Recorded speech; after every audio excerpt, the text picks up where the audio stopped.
Morning guys, papalit tayo ng stabilizer link ng Ford Links 2002 model.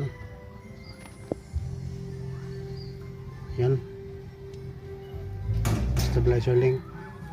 Tsaka palitan din natin ng bushing.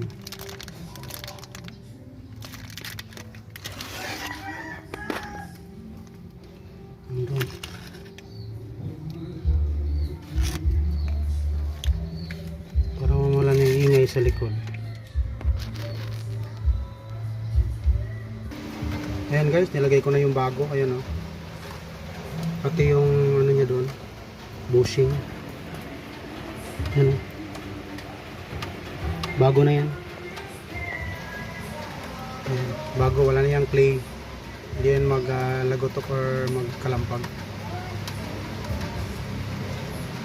Bye guys, madali lang to gawin guys. PM lang guys.